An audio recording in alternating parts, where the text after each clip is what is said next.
Die tweede gebod is, jy mag vir jou geen gesnede beeld maak nie. Eksodus 20 vers 4 tot 6.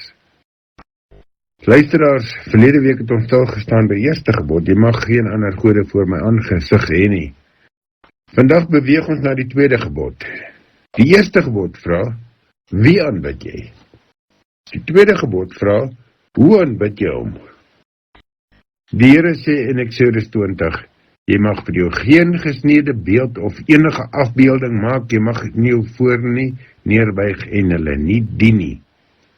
Wanneer ons hierdie woorde hoor, dink ons maklik aan heidense tempels met hout of klipbeelde. Ons dink, dit het mos niks met ons te doen nie.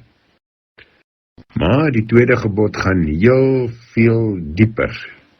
God verbied nie die kuns nie. Hy verbied nie dat iemand 'n duif of 'n skaap teken nie. Selfs in die tabernakel was daar kunstige werk, gerubs en blomme en granaatappels.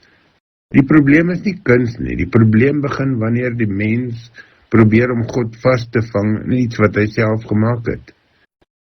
En waarom? Omdat God oneindig groter is as enigiets wat ons kan voorstel. Jesaja vra, met wie wil julle dan God vergelyk? Dis Jesaja 40 vers 18. Geen beeld kan sy heiligheid, liefde, geregtigheid, sy almag uitbeeld nie. Sodra ons God probeer vasvang in iets sigbaars, maak ons hom kleiner as wat hy is. Maar dit gebeur nie met hout en klip nie.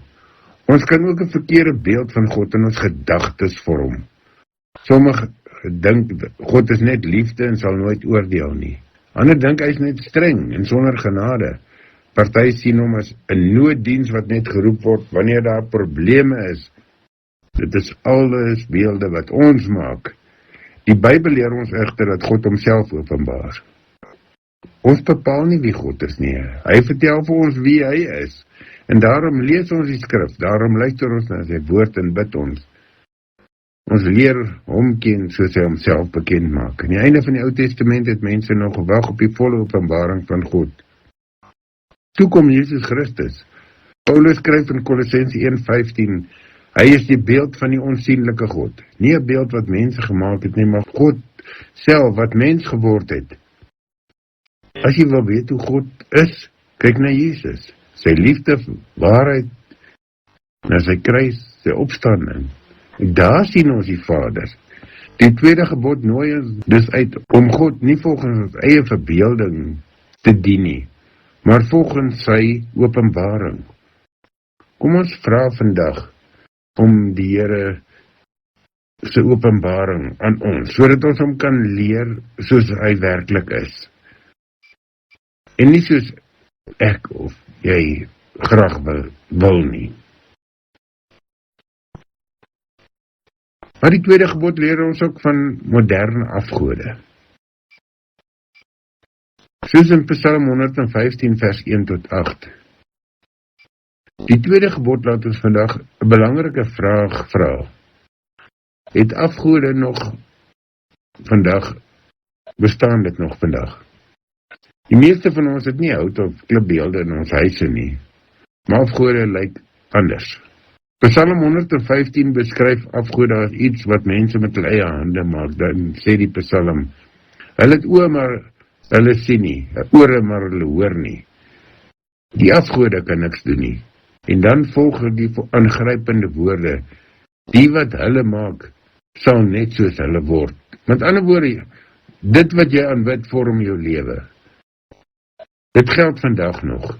Geld is 'n goeie gawe van God, maar wanneer die geld die middelpunt van my lewe word, het dit 'n afgod geword.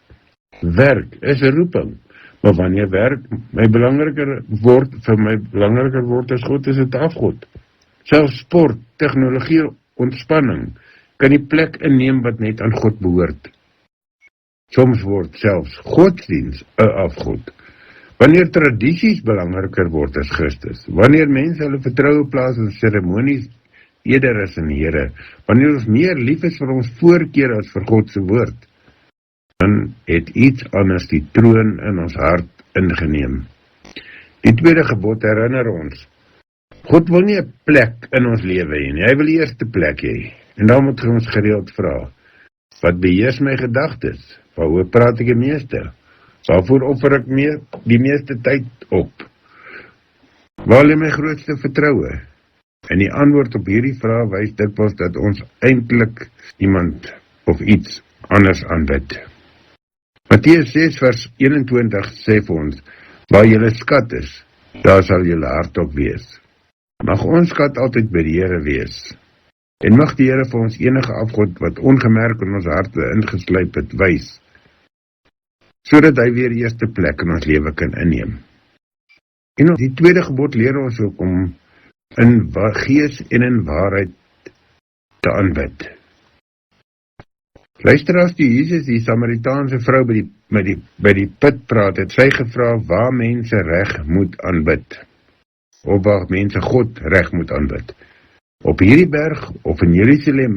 En toe antwoord Jesus, daar kom 'n uur en dit is nou wanneer ware aanbidders die Vader in gees en in waarheid sal aanbid. En dis presies waarin die tweede gebod wys. God vra nie eerstens na 'n plek nie, hy vra na die hart. Ware aanbidding begin nie by rituele nie, dit begin by 'n hart wat God liefhet. Maar Jesus voeg 'n tweede woord by, waarheid. Ons aanbid God nie volgens ons gevoelens alleen nie, ons aanbid God volgens sy waarheid. Ons kan baie opreg wees en tog verkeerd wees. Daarom is die Bybel ons maatstaf, daarom staan prediking van die woord sentraal, daarom lees ons die skrif, daarom toets ons alles aan God se openbaring. Ware aanbidding is altyd 'n ontmoeting tussen God wat praat en sy kinders wat luister. Wanneer ons sing, bid, Bybel lees, die Here dien, dan antwoord ons op sy stem. En die mooiste is, ons hoef nie meer 'n beeld te maak om nader aan God te kom nie. Ons het Jesus Christus, deur hom het ons vrye toegang tot die Vader. Hy is ons middelaar, hy is ons hoëpriester. Hy is die een wat ons na God toe bring. Laat ons in hierdie week God aanbid met 'n nederige hart, gegrond in sy waarheid en vervul met sy gees. En dit ons Here dank, deur Jesus Christus, dat ons na hom toe mag kom. En ons kan vra dat die Heilige Gees ons sal vul, sodat ons in waarheid met opregte harte die Here elke dag sal aanbid. En dat ons lewe 'n offer van dankbaarheid sal wees. Kom ons vra dit in die naam van Jesus.